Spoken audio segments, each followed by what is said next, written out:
मंगलाचरण।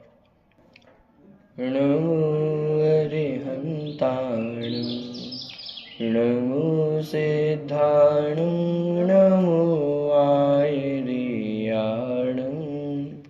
नमो वज्रायाणं नमो लोये सबसाहुणम्।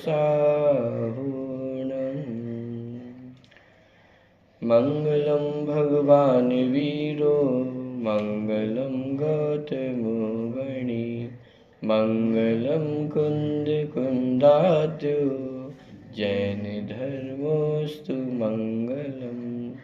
सर्वमंगल मांगल्यम सर्वकल्याणकारकम प्रधानं सर्वधर्माणां जैनं जयतु शासनम्।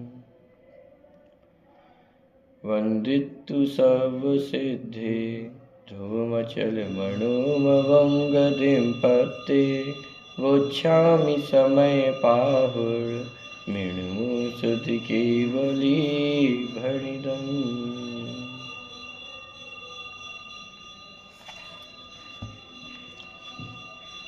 समय सारजी ग्रंथ है और इस ग्रंथ की एक अत्यंत महत्वपूर्ण गाथा 49 नंबर की गाथा, जिसमें आत्मा का वास्तविक परमार्थ स्वरूप जो है उसको स्पष्ट किया गया है। गाथा का पाठ यहाँ से करते हैं। प्रश्न क्रमांक 397, गाथा क्रमांक 49। अरसमरूपमगन्धम् अव्वतं चेदनागुणमसद्दम्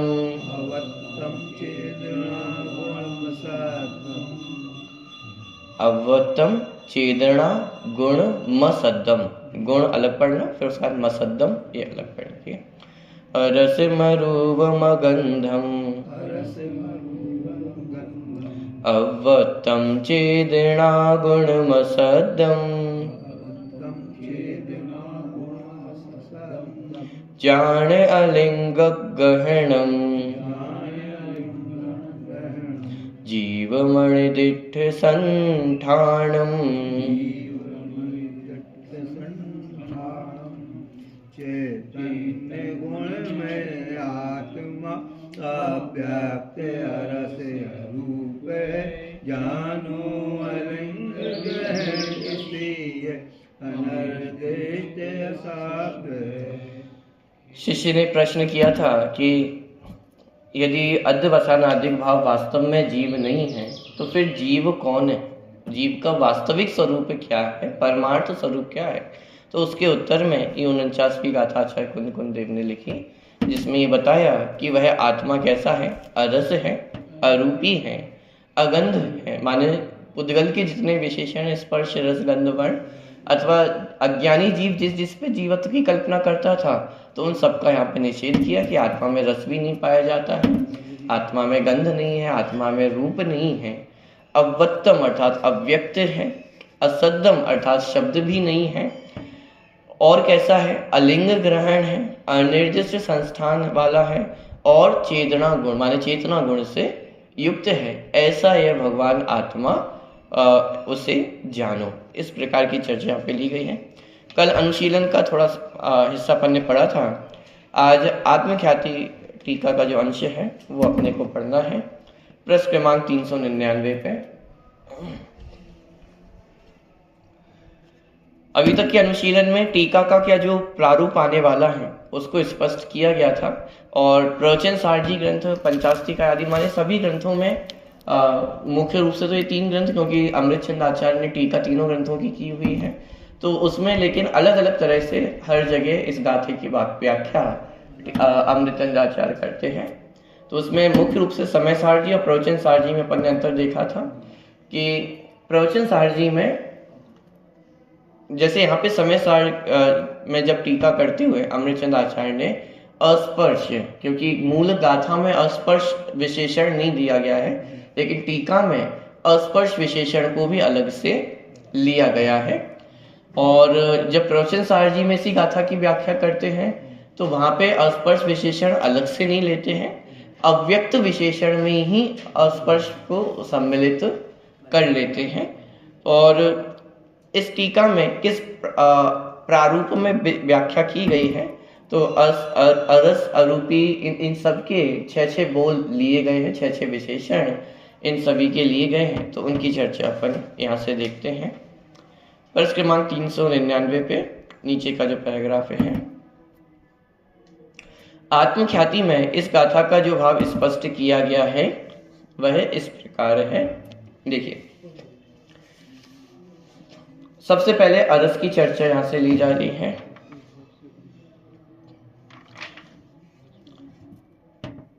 पुद्गल द्रव्य से भिन्न होने के कारण जीव में रस गुण नहीं है, अतः जीव अरस है। क्या कहा? जीव और पुद्गल ये दोनों कैसे हैं?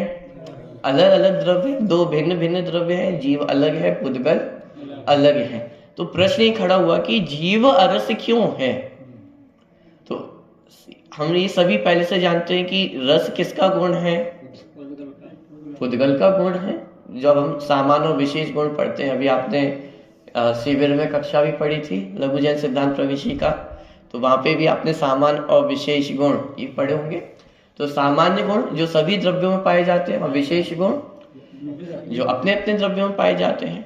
तो स्पर्श, रस, गंध, वर्ण ये सभी गुण पुद्गल द्रव्य के विशेष गुण हैं। और विशेष गुण का मतलब ये है कि वे गुण अन्य किसी द्रव्य में नहीं पाए जाते हैं। तो इसका मतलब ये जो रस है ये पुद्गल द्रव्य का गुण है और जीव पुद्गल द्रव्य से कैसा है? भिन्न है। पुद्गल द्रव्य से भिन्न होने के कारण जीव में रस गुण नहीं है, अतः जीव कैसा है? अरस है। ठीक है। अब देखिए, जीव में तो रस गुण नहीं है, लेकिन यदि जीव ही रस गुण हुआ तो प्रश्न ख्याल में आ रहा है? जीव में तो रस गुण नहीं है, लेकिन यदि जीव ही रस गुण हुआ तो उसे रस वाला मानना पड़ेगा ना। तो उसका समाधान दूसरे पॉइंट में किया। पुद्गल द्रव्य के गुणों से भिन्न होने के कारण जीव स्वयं भी रसगुण नहीं है, अतः जीव अरस है। क्या कहा? द्रव्य की भिन्नता, जीव द्रव्य अलग है, पुद्गल द्रव्य अलग है। चूंकि रस गुण पुद्गल द्रव्य में पाया जाता है और जीव द्रव्य अलग है, इसीलिए जीव कैसा है? अरस है। ये पहले पॉइंट में चर्चा आई। हाँ, अब दूसरे पॉइंट में कहा जा रहा है, आपने कहा रस गुण जो है वो पुद्गल में पाया जाता है, लेकिन एक बात बताइए, यदि जीव रसगुण ही हुआ तो? पॉइंट पकड़ में आ रहा है? जैसे पुद्गल में स्पर्श, रस, गंध, वर्ण ये सारे गुण है ना, तो हो सकता है जीव वो रसगुण ही हो, उसे ही जीव कहा जाता हो। यदि ऐसा हुआ तो जीव रसमय हो जाएगा। तो यहाँ पे समाधान दिया कि जीव पुद्गल द्रव्य से भी भिन्न है और पुद्गल द्रव्य में पाए जाने वाले जो गुण हैं उनसे भी भिन्न है, इसीलिए जीव रस गुण नहीं है। पुद्गल द्रव्य के गुणों से भिन्न होने के कारण जीव स्वयं भी रस गुण नहीं है, अतः जीव अरस है। 2 पॉइंट ख्याल में आए। पहले पॉइंट में द्रव्य की भिन्नता बताई, दूसरे पॉइंट में गुणों की भिन्नता बताई है। तीसरा पॉइंट, परमार्थ से जीव पुद्गल द्रव्य का स्वामी भी नहीं है, इसीलिए वह द्रविंद्री के माध्यम से रस नहीं चखता, अतः अरस है। जब जितेंद्री जिनकी अपन ने चर्चा देखी थी, निश्चय स्तुति का प्रकरण अपन ने देखा था, तो वहां पे अपन ने जितेंद्र माने जो इंद्रियों को जीतना, तो इंद्रियों को कितने प्रकार से जीतने की चर्चा ली गई थी? कौन कौन सी इंद्रियों को जीतने की चर्चा थी? बहुत बढ़िया। द्रवेंद्रिय, भावेंद्रिय और इंद्रिय के विषयभूत पदार्थ। तो वही चर्चा अब यहाँ पे भी ले रहे हैं। एक एक पॉइंट में द्रव इंद्रिय का भी निषेध करेंगे, भाव इंद्रिय का भी निषेध करेंगे। द्रव इंद्रिय के माध्यम से कहना चाह रहे हैं कि चलिए जीव पुद्गल द्रव्य भी नहीं है और रस गुण भी नहीं है, द्रव्य से भी भिन्न है, रस से भी माने गुण से भी भिन्नता है। लेकिन यदि जीव द्रव्य पुद्गल का स्वामी हुआ तो रस वाला कहना पड़ेगा ना। जैसे किसी के पास करोड़ रुपए, 1 करोड़ रुपए हो तो उसे क्या कहा जाता है?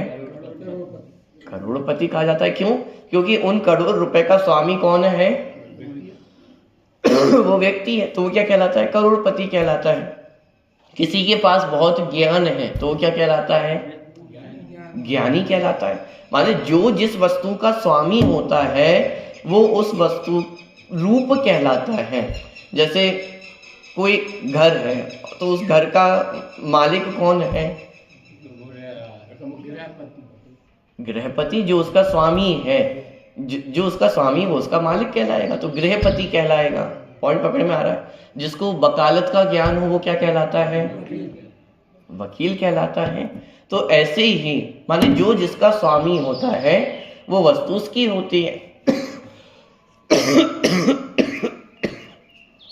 तो यहाँ पे शंका खड़ी की जा रही है, यदि पुद्गल द्रव्य का स्वामी जीव हुआ तो फिर आप जीव को अरस नहीं कह सकते, क्योंकि वो रस किसका होगा? है तो पुद्गल का, लेकिन वो पुद्गल किसका है? माने ये अभी प्रश्न शंका खड़ी की जा रही है कि यदि जीव स्वामी हुआ तो फिर वो रस भी किसका होगा? जीव का होगा ना। जैसे जैसे घर है, वो घर किससे बना है? बना तो ईंट से है, सीमेंट से है, लेकिन वो किसका है? जिसने खरीदा है उसका है। तो वो ईंट भी किसकी हो गई? सीमेंट भी किसका हो गया? सरिया भी किसका हो गया? कि जिसने खरीदा है सब उसका है। उसी तरह रसगुण तो पुद्गल द्रव्य का है, लेकिन पुद्गल द्रव्य किसका है? यदि जीव उसका स्वामी हुआ तो फिर उसके जितने गुण है, जितनी संपत्ति है, वो भी किसकी हो जाएगी? जीव की हो जाएगी। और फिर जीव को रसवान कहना पड़ेगा, अरस नहीं कह पाएंगे। तो उसका समाधान किया। परमार्थ से जीव पुद्गल द्रव्य का स्वामी भी नहीं है। और ये आप विचार करके देखिए, पॉइंट आचार्य कुंद देव के मन में कैसे आए होंगे, क्योंकि उनको सामने वो शिष्य दिखाई दे रहे हैं ना, जो उनके अंदर अज्ञान जनित मान्यताएं दिखाई दे सकती हैं, जिन माध्यमों से जीव पुद्गल का स्वामी बनना चाहता है अथवा रस रूप अपने आप को अनुभव करता है, उन सारे कारणों को पकड़ने का प्रयास यहाँ पे किया गया है। ये प्रायः देखा ही जाता है कि जीव पुद्गल द्रव्य का स्वामी बनता है, अपने अज्ञान से शरीर का स्वामी बनता है, यहाँ तक कि 9 कर्मों का, पर द्रव्यों का भी स्वामी स्वयं बनता है, उनका कर्ता धर्ता बनता है। ये घर किसका है? रुपए पैसे किसके हैं? कपड़े किसके हैं? घर परिवार किसका है? इन सबका स्वामी कौन है? कि स्वामी मैं हूं। तो ये स्वामी पना उसके अंदर बैठा हुआ है ना, तो इसलिए यहाँ पे उसका निषेध किया कि परमार्थ से जीव पुद्गल द्रव्य का स्वामी भी नहीं है, इसीलिए वह द्रव इंद्रिय के माध्यम से रस नहीं चखता है। अरे अभी तक तो हम यही समझते थे कि 5 इंद्रियों का तो कार्य ही ये है ना, स्पर्शन से छूते हैं, रसना इंद्रिय से चखते हैं, तो ये द्रव इंद्रिय से हम चखते हैं ना। और आचार्य कुंद यहाँ पे क्या लिख रहे हैं कि वह द्रव इंद्रिय के माध्यम से रस नहीं चखता है। कुछ मिसप्रिंट हो गया होगा। अरे अभी तक तो यही पढ़ा है ना, 5 इंद्रियों के माध्यम से हमें ज्ञान होता है, स्पर्श से छूते हैं, रस से चखते हैं, घ्राण से सूंघते हैं, चक्षु से देखते हैं, यही तो हमने पढ़ा है ना। तो यहाँ कुछ मिसप्रिंट हुआ है? अरे भाई मिसप्रिंट नहीं हुआ है। परमार्थ से देखा जाए तो द्रव इंद्रिय के माध्यम से रस नहीं चखता है। क्यों नहीं चखता है? क्योंकि जीव द्रव इंद्रिय रूप है। क्या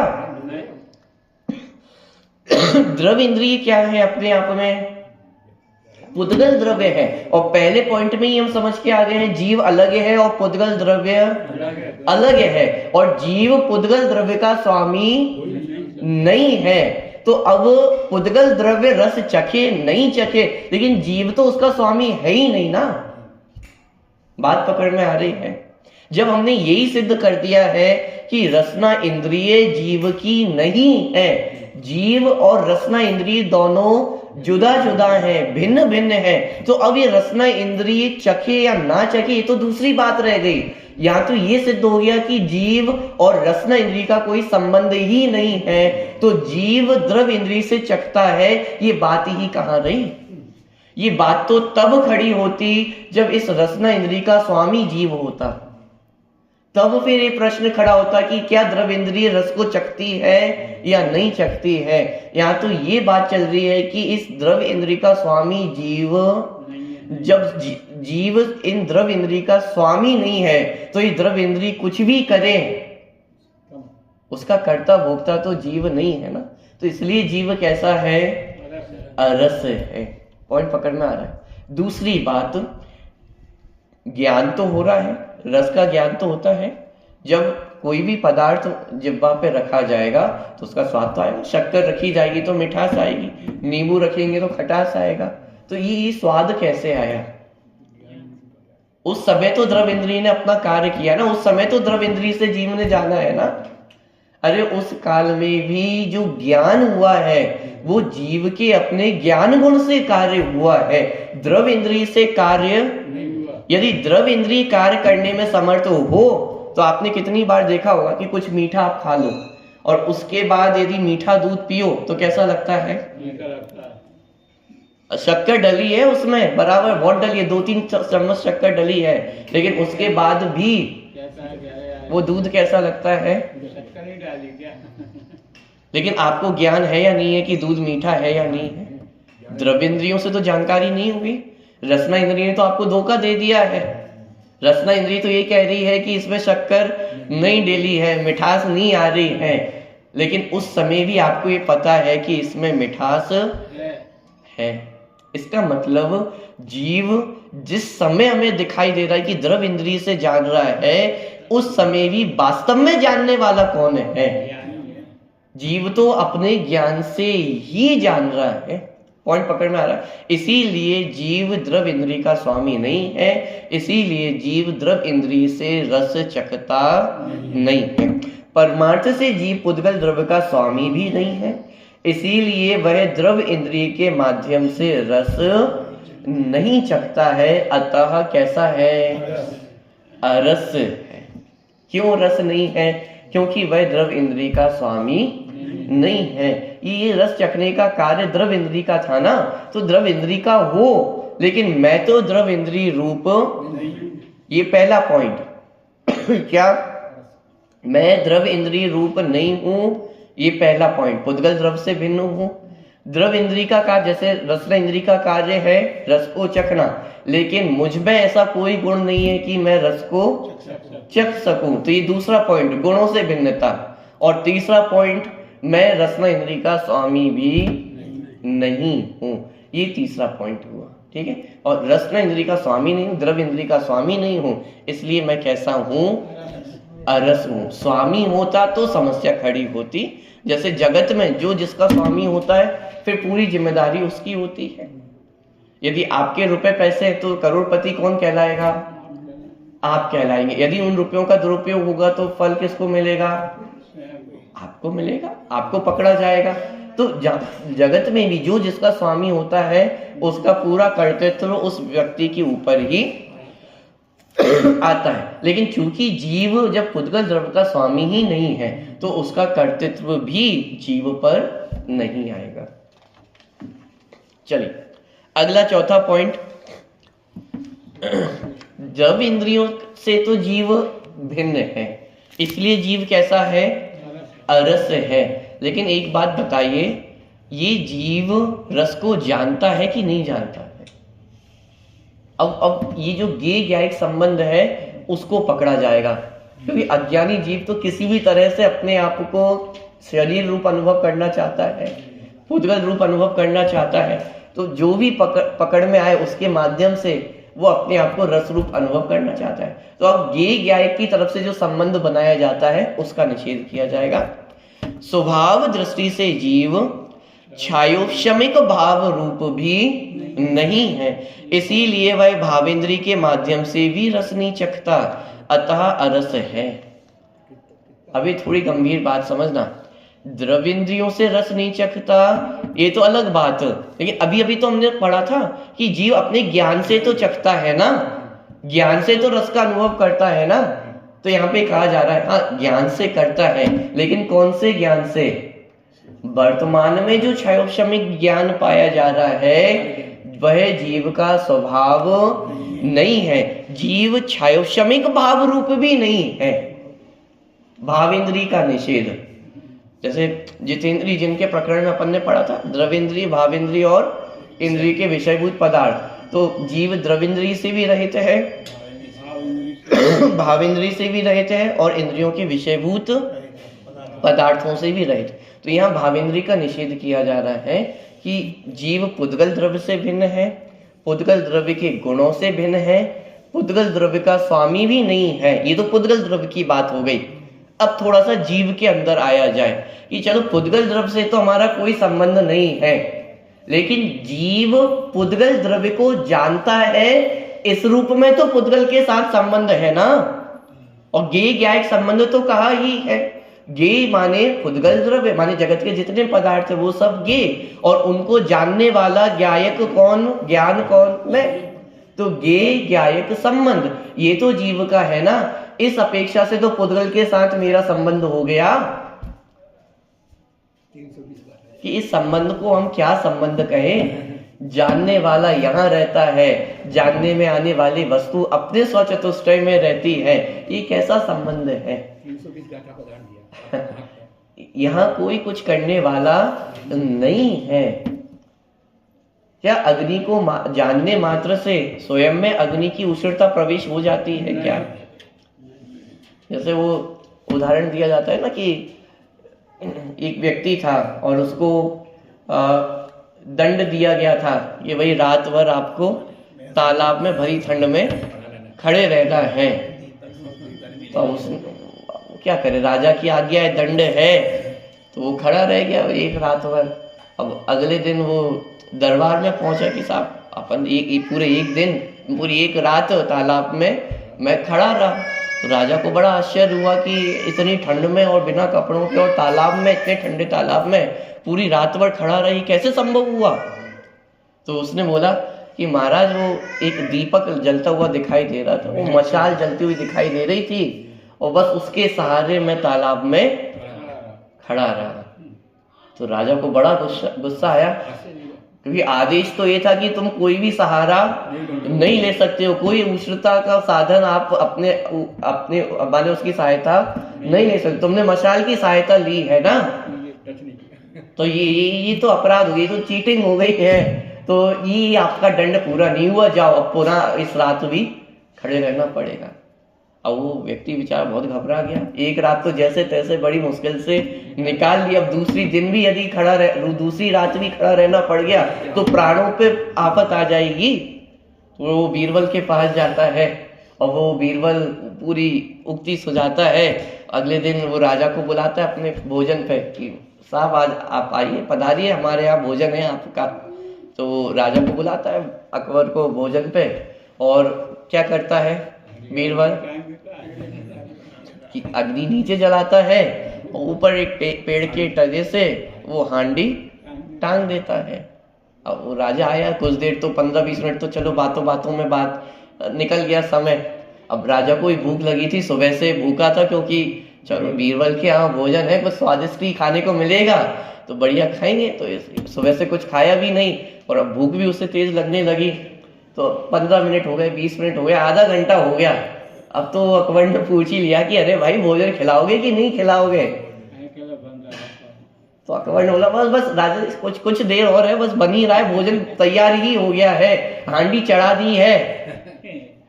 और 5 मिनट, 10 मिनट, 15 मिनट इंतजार किया। अब तो सब्र भी टूटता जा रहा है।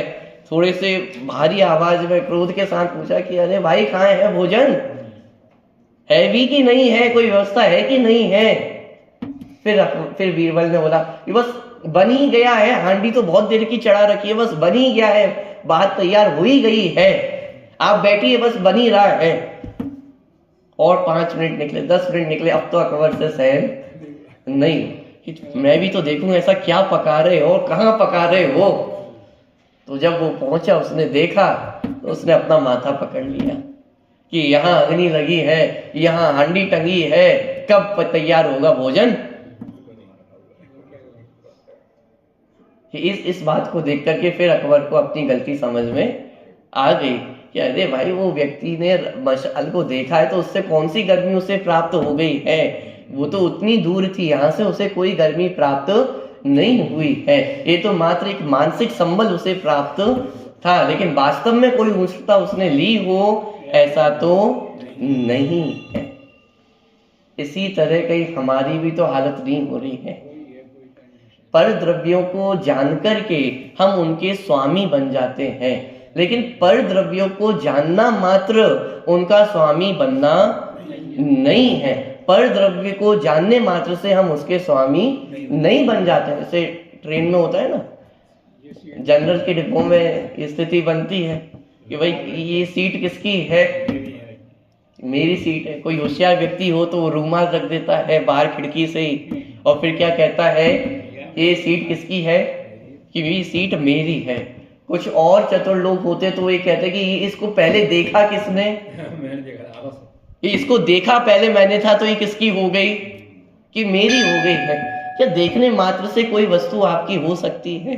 क्या जानने मात्र से कोई वस्तु हमारी हो सकती है? इस शरीर को मैंने जाना तो ये जानने मात्र से क्या शरीर मेरा हो गया? कि नहीं हुआ ना। रस गुण को मैंने जाना तो रस गुण को जानने मात्र से क्या वो रस गुण मेरा हो गया है? कि नहीं हुआ है। इसी तरह जीव का पर द्रव्य से रंच मात्र भी संबंध, पर द्रव्य को जानने पर भी उसका संबंध पर द्रव्य से नहीं होता है, क्योंकि पर द्रव्य का जीव में प्रवेश होता हुआ दिखाई देता है। जैसे थाली रखी हो पानी की रात में और उसमें चंद्रमा दिखाई दे रहा हो, तो कितना चंद्रमा पानी में आ गया है उस थाली में? अरे दिख तो रहा है, पूरा का पूरा चंद्रमा यहाँ दिखाई दे रहा है। कितना चंद्रमा आया है? चलो पूरा नहीं आया, 2-4% तो कहो, 1-8% तो कहो, 1-8% तो चंद्रमा आ गया है ना। कि 1% भी चंद्रमा का प्रवेश उस पानी में, लेकिन दिख तो रहा है पूरा का पूरा चंद्रमा उस पानी में दिखाई दे रहा है। कि पूरा का पूरा चंद्रमा पानी में दिखाई देने पर भी वो चंद्रमा है या पानी है? जो कुछ उस थाली में दिखाई दे रहा है वो पानी दिख रहा है या चंद्रमा दिख रहा है? जो कुछ दिखाई दे रहा है, जो कुछ उस थाली में है वो सब पानी ही है, चंद्रमा नहीं है। उसी तरह जो कुछ हमारे ज्ञान में झलकता हुआ दिखाई दे रहा है वो सब ज्ञेय है या ज्ञान है? क्या दिखाई दे रहा है? अरे ज्ञान ही है, ज्ञान के अलावा और कुछ भी वहां पर, ये तो यही रहा ना। ई माइक को मैं जान रहा हूं तो एक ज्ञाकार मेरे ज्ञान में भी बन रहा है, तो वो ज्ञाकार है कि ज्ञानाकार है? वास्तव में तो ज्ञानाकार ही है, लेकिन चूंकि ज्ञेय जैसा भाषित होता है इसलिए उसे ज्ञेयाकार कहा जाता है, लेकिन है तो वास्तव में वो। उस पानी को चंद्रमा क्यों कहा जा रहा है? चंद्रमा जैसा दिखाई दे रहा है इसलिए चंद्रमा कह देते हैं, लेकिन वास्तव में तो वो पानी ही। पॉइंट पकड़ में आ रहा है? तो इसीलिए वास्तव में तो ज्ञेय या एक संबंध कोई संबंध है ही नहीं, मात्र उपचार का भी उपचार है ज्ञेय या एक संबंध कहना, क्योंकि जानने मात्र से कोई संबंध बनता नहीं है। तो इसीलिए यहाँ पे भावेंद्री का निषेध किया। दूसरा भावेंद्री का निषेध करने का कारण ये है कि भावेंद्री माने क्षयोपशमिक ज्ञान, और क्षयोपशमिक ज्ञान जीव का स्वाभाविक ज्ञान नहीं है। क्यों जीव का स्वाभाविक ज्ञान नहीं है? कर्म सापेक्ष है, और दूसरा खंड खंड ज्ञान है। आत्मा कैसा है? एक अखंड वस्तु है, और जीव का जो क्षयोपशमिक ज्ञान है वो कैसा है? खंड खंड रूप है। खंड खंड रूप जानना ये जीव का वास्तविक स्वभाव नहीं है। जीव का स्वभाव कैसा है? अखंड है, और अखंड जानना है। कोई जीव का स्वभाव तो केवल ज्ञान स्वभाव है ना, खंड खंड करके जानना पड़े, ये जीव का स्वभाव नहीं है। पहले एक ज्ञेय को जानूं, फिर दूसरे ज्ञेय को जानूं, फिर तीसरे ज्ञेय को जानूं, ये जीव का स्वभाव क्षयोक्षमिक ज्ञान में इस तरह की जीव की प्रवृत्ति होती हुई दिखाई देती है, लेकिन वास्तव में जीव का ऐसा स्वरूप नहीं है। स्वभाव दृष्टि से जीव क्षयोक्षमिक भाव रूप भी नहीं है, इसीलिए वह भाव इंद्रिय के माध्यम से भी रस नहीं चखता, अतः कैसा है? अरस है। क्योंकि ये क्षयोक्षमिक ज्ञान भी जीव को वास्तविक ज्ञान कराने में समर्थ नहीं है। ये क्षयोक्षमिक ज्ञान के माध्यम से भी जीव को सच्चा ज्ञान नहीं हो सकता है, क्योंकि भावेंद्रिय में कर्म सापेक्षपना है। जितना कर्म का क्षयोक्षम होगा उतना ही ज्ञान हो सकता है। वस्तु का संपूर्ण ज्ञान क्षयोक्षमिक ज्ञान में संभव नहीं है, और यदि क्षयोक्षम कम है और यदि मिथ्या ज्ञान है तो वस्तु का विपरीत ज्ञान भी हो सकता है। विपर्य में हम उदाहरण देखते हैं ना, रस्सी पड़ी हुई है और अपने अज्ञान बस हमने उस रस्सी को क्या मान लिया? सर्प मान लिया। तो ये क्षयोक्षम ज्ञान में हमने रस्सी को क्या जान लिया? सर्प जान लिया ना। तो ये क्षयोक्षम ज्ञान की क्या गारंटी है कि हमें हमेशा सच्चा ज्ञान ही कराने वाला है, यथार्थ ज्ञान ही कराने वाला है? कि उसकी तो कोई गारंटी नहीं है ना, क्योंकि ये तो क्षयोक्षम पे डिपेंड करता है। कर्म सापेक्ष ज्ञान है, और जीव का ज्ञान कैसा है? कर्म निरपेक्ष स्वभाव है, कर्म सापेक्ष जीव का स्वभाव नहीं है। तो चूंकि ये क्षयोक्षमिक ज्ञान भावेंद्रियां खंड खंड विषय करती है। दूसरा कारण ये भी है कि भावेंद्रियों की प्रवृत्ति इंद्रियों के माध्यम से होती है, और ये द्रव्य इंद्रियां अपने आप में कैसी हैं? खंड खंड है ना। स्पर्शन इंद्रिय के माध्यम से रस इंद्रिय के विषय को नहीं जाना जा सकता है, रस इंद्रिय के माध्यम से चक्षु इंद्रिय के विषय को नहीं जाना जा सकता है, चक्षु इंद्रिय के माध्यम से। तो एक विषय को जानने में हमारा ज्ञान बट गया कि नहीं बट गया? स्पर्शन इंद्रिय से अलग कार्य कर रहा है, रसना इंद्रिय से अलग कार्य कर रहा है, घ्राण इंद्रिय से अलग कार्य कर रहा है। तो एक ज्ञान, और वो एक ज्ञान कितने विषयों में बट गया है? बट गया कि नहीं बट गया है? तो ये जो बंटवारा हुआ है, ये जो हमारे ज्ञान का खंड खंड पना हुआ है, ये जीव का स्वभाव नहीं है।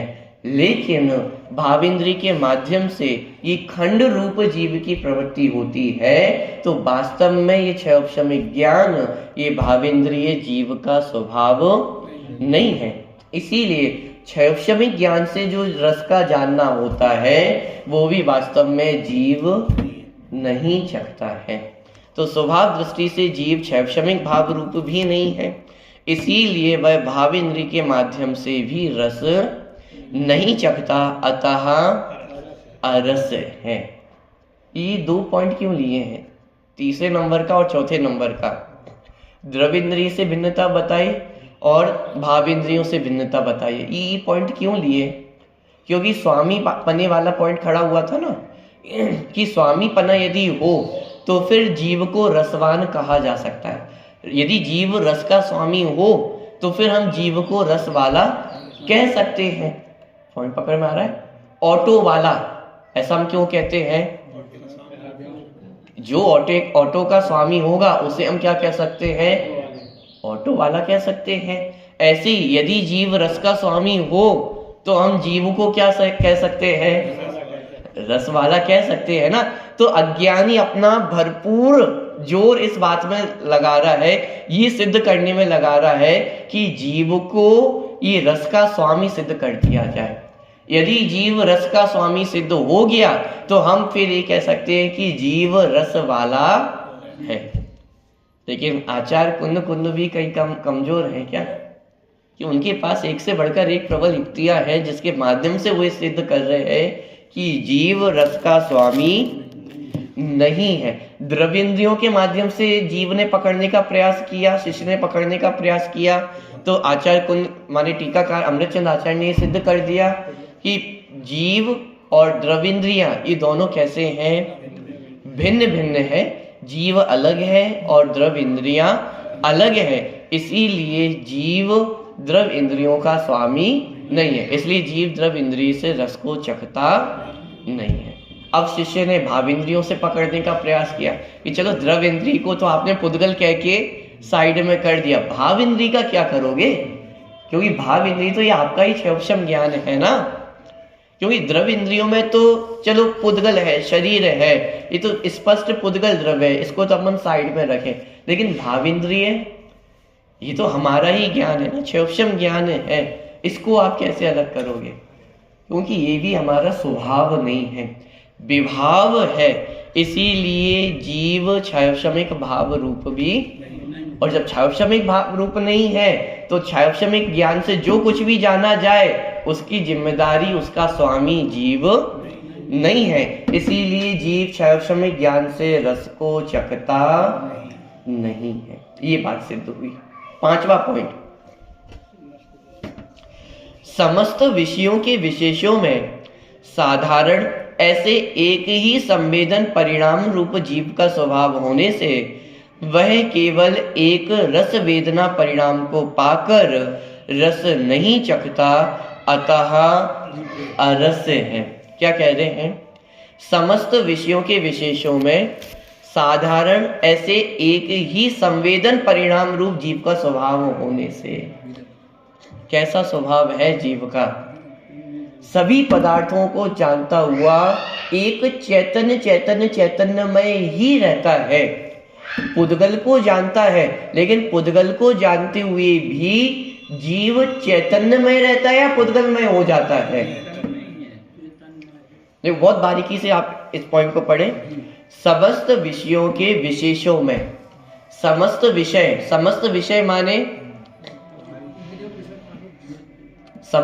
माने पुद्गल, धर्म, अधर्म, आकाश, काल, द्रव्य, अन्य जीव भी इसमें लिया जा सकता है, लेकिन उसको थोड़ा भी गौण रखें तो पुद्गल, धर्म, अधर्म, आकाश, काल, द्रव्य ये समस्त विषय है। और यदि विस्तार करना चाहे तो पंच इंद्रिय के विषय, स्पर्श, रस, गंध, वर्ण, शब्द, ये सब स्पर्श माने पुद्गल द्रव्य के जो विषय। समस्त विषयों के विशेषों में, विशेष माने उनके गुण, पुद्गल द्रव्य के गुण, स्पर्श, रस, गंध, वर्ण, ऐसे ही धर्म के, अधर्म के, आकाश के, काल के, ये सब उनके अपने अपने विशेष गुण हैं। चूंकि अज्ञानी जीव की मुख्य रूप से जो अज्ञानता है वो पुद्गल जनित ही रहती है। शरीर में ही हम एक कर्म करते हैं, उसके कर्ता धर्ता बनते हैं। आपको मैं धर्म द्रव्य का करता हूँ, अधर्म द्रव्य का करता हूँ, ऐसे माने बोलता हुआ या समझता हुआ कोई नहीं दिखाई देगा। हालांकि अंतरंग में तत्संबंधी मिथ्या मान्यता है विद्यमान, लेकिन मोटा मोटा जो अज्ञानता में दिखाई देती है वो शरीर जन पुद्गल जन ही दिखाई देती। तो एक उसी को पकड़ते हुए अपन चर्चा कर रहे हैं। समस्त विषयों में, विषयों के विशेषों में, तो पुद्गल द्रव्य के स्पर्श, रस, गंध, वर्ण, ये उसके विशेष। समस्त विषयों के विशेषों में साधारण ऐसे एक ही संवेदन परिणाम रूप जीव का स्वभाव होने से, माने जीव ने पुद्गल द्रव्य के स्पर्श को जाना, तो स्पर्श को जानने के काल में जीव स्पर्श रूप है या चेतना रूप है, ज्ञान रूप है? ज्ञान रूप है। रस गुण को जाना, रस को जानने के काल में जीव रस गुण रूप हो गया या ज्ञान रूप है? ज्ञान रूप ही है। गंध को जाना, तो गंध को जानने के काल में गंध रूप हो गया या ज्ञान रूप हुआ? पॉइंट पकड़ में आ रहा है? अच्छा, मैंने आपको जाना, ठीक है, तो उस समय मैंने आपको जाना है या अपने आप को जाना है? बहुत बार इसकी चर्चा अपन कर चुके हैं। न्याय ग्रंथों में इसका उदाहरण दिया इस प्रकार का कि मैं पर द्रव्य को जानता हूं, इसमें सबसे पहले प्रकाशित क्या हुआ?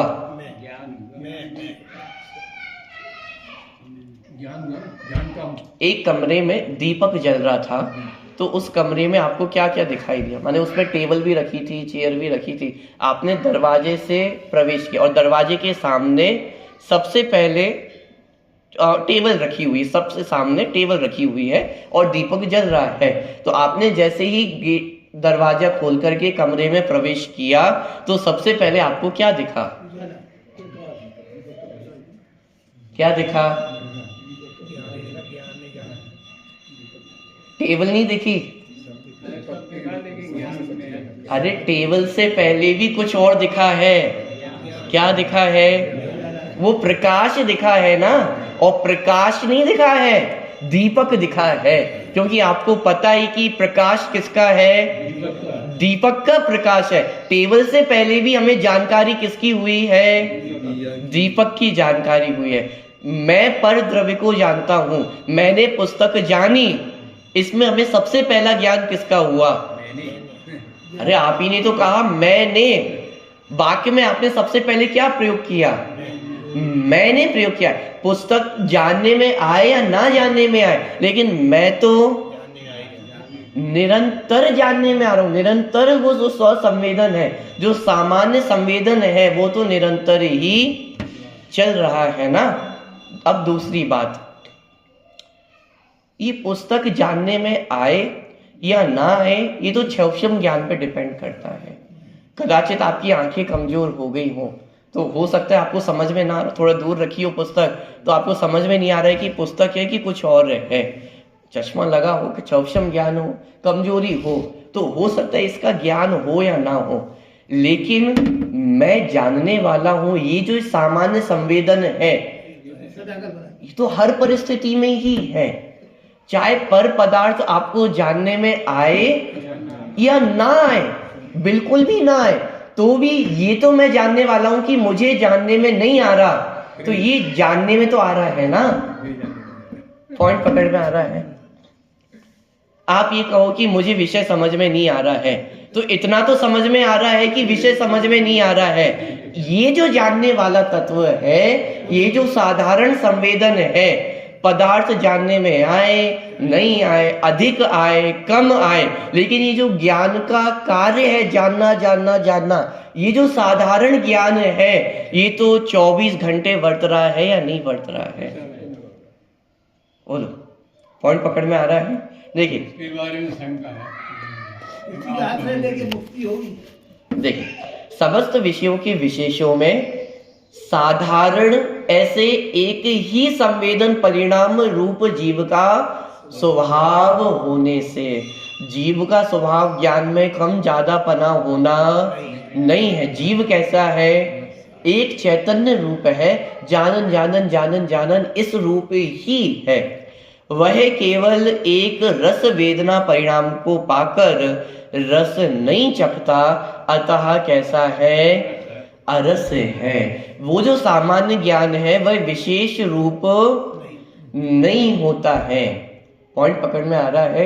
वो एक चैतन्य रूप ही रहता है, और चैतन्य रूप रहने से वह कभी रस रूप नहीं हो जाता है।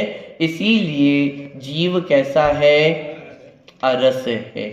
ठीक है, चलिए, अपना समय हो गया है, बहुत अधिक समय ही हो गया है।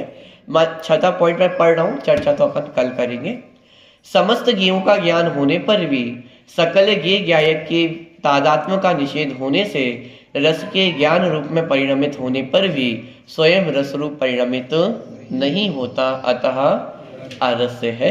तो इस प्रकार एक एक बोल संबंधी, माने जैसे अरस के 6 बोल लिए ना, ऐसे ही एक एक विशेषण के 6 बोल लिए जाएंगे। इसकी चर्चा अपन कल और विस्तार में समझेंगे।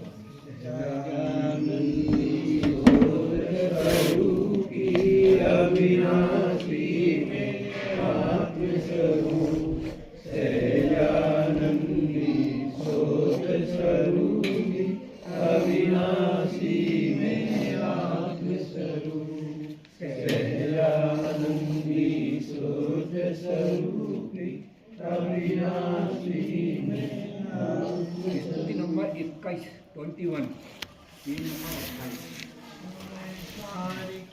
अद्भुत महिमा आज बताऊं गली गली, सुन लो सच्चे के वांछक धूम मचाऊं गली गली।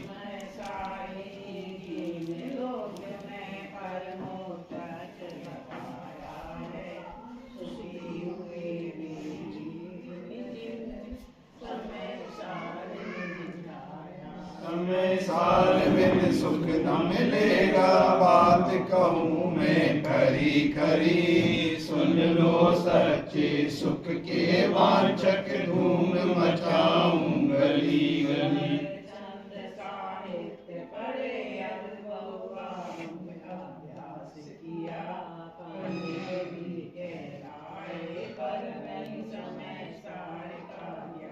समय सार पहचान किए बिन घूमे जग की गली गली। सुन लो सच्चे सुख के वांछक धूम मचाऊं गली गली।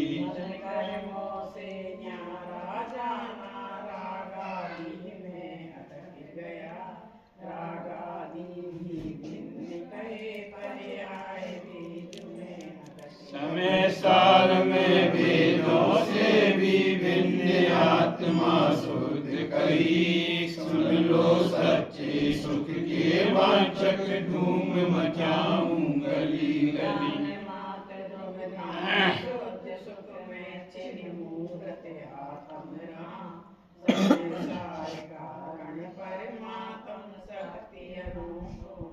उपाधि आश्रय करने के योग्य आत्मा शुद्ध कही। सुन लो सच्चे सुख के वांछक धूम मचाऊं गली। ज्ञान से सूझे लोकालोक, सोवानी मस्तकनम सदा देखूं। द्वासाम जिनवाणी महा जय भीषा जय।